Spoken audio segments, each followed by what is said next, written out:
venez de recevoir M. Fayoulou qui est dans une tournée de sensibilisation par rapport au processus électoral en République démocratique du Congo. Finalement, comment vous positionnez-vous justement en ce qui concerne les échéances, surtout que le calendrier électoral est connu maintenant?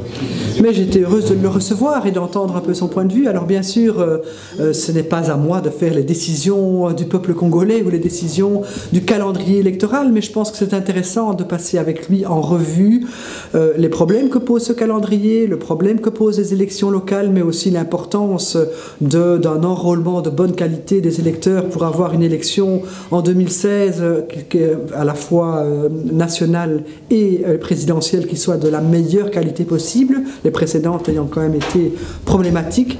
Et donc voilà, pour moi c'est important de me tenir informé par les acteurs de première main, par ceux qui sont des gens de l'opposition, et c'est important que l'opposition puisse le plus possible, je l'espère, s'unir pour avoir un vrai débat démocratique digne de ce nom. C'est ça l'enjeu dans les prochaines élections.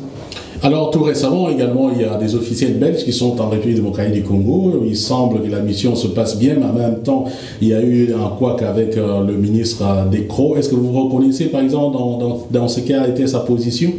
Écoutez, ça c'est un petit peu du belgo-belge.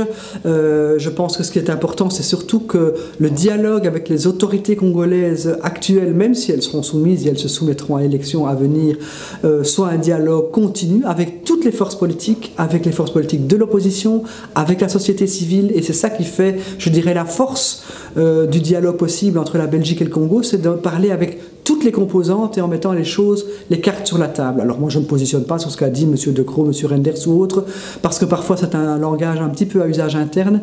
C'est surtout, ce qui est surtout important, c'est de garder une logique de diagnostic et de dialogue continu avec tout le monde. Et pour les Congolais en général, les francophones sont sympathiques vis-à-vis du pouvoir en place par rapport à ce qui se passe en République démocratique du Congo. C'est une lecture parfois un petit peu, comme vous le dites très bien, qui est parfois à usage belge plus qu'à usage congolais. Et moi je vais vous dire, les gens du Congo, qu'est-ce que ça peut leur faire de savoir que, comment je vais dire, en Belgique, pour se positionner en Belgique, on doit défendre telle ou telle position.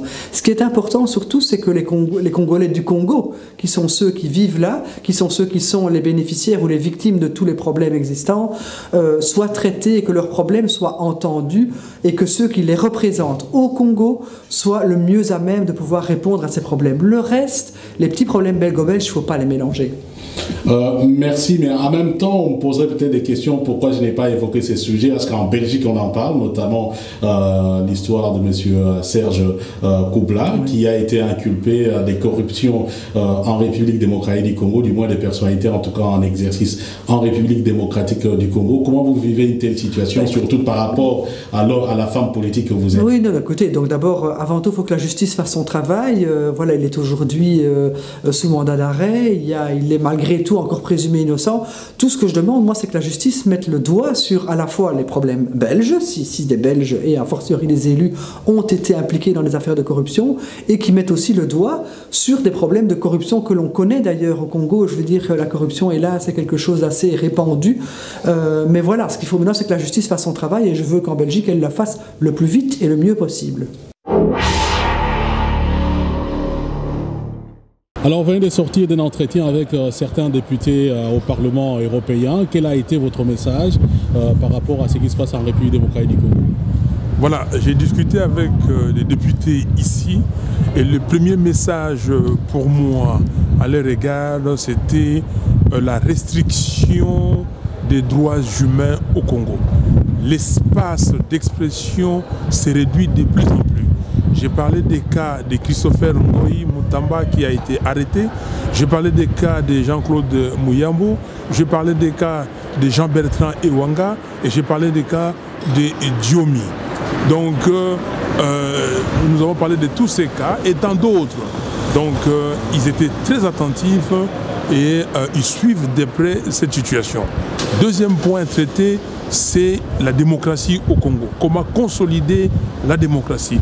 Je leur ai parlé des élections, j'ai décrit comment le calendrier électoral a été inutilement et intentionnellement surchargé à deux niveaux, c'est-à-dire sur le plan financier, plus d'1,1 milliard de dollars de budget, et sur le plan opérationnel.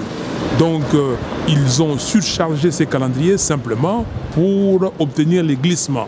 Donc nous avons discuté avec ces députés et ils avaient en tout cas l'écoute. L'oreille était très attentive et nous pensons qu'il y aura quelque chose et le suivi sera fait. Voilà, donc nous sommes là pour que la démocratie soit consolidée. Nous sommes là pour que l'espace de liberté soit réellement là. Et nous sommes là pour que la constitution de la République démocratique du Congo soit respectée. Le Congo ne peut pas être démocratique simplement des noms. Mais nous voulons que la démocratie se manifeste réellement sur le terrain. Et voilà le but de ma visite ici au Parlement européen. Alors, il y a quelques temps, il y a eu pratiquement un débat sur la République démocratique du Congo au Parlement européen. On a vu notamment Louis Michel, Madame Kienge, Madame Arena et d'autres députés qui se sont prononcés notamment en ce qui concerne le respect des délais constitutionnels en République démocratique du Congo, bien entendu par rapport à l'élection. Est-ce qu'ils vous ont assuré de la position, qu'on dise, du soutien du Parlement européen par rapport aux échéances électorales futures? Oui, ils nous ont assuré qu'ils vont surveiller tout ce qui se passe au Congo sur le plan des élections. Ils vont assurer, il y a des missions qui vont être envoyées au Congo dans les jours à venir, dans les mois à venir. Donc ils nous ont assuré que le Congo ne peut pas rester à la marge. Le Congo ne peut pas rester en dehors de la démocratie.